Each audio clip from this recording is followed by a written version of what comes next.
friendly viewer has asked me how I got the tube out. Step 1, we're going to get this tyre flat. Step 2, break a bead. Make sure you have handy dandy tyre levers. Tyre off the rim.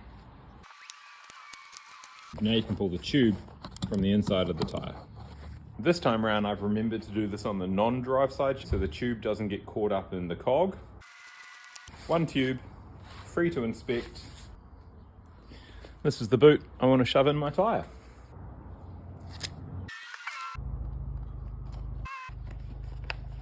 And now I want to put the tube back in here. That tube is back in there nice. Nice.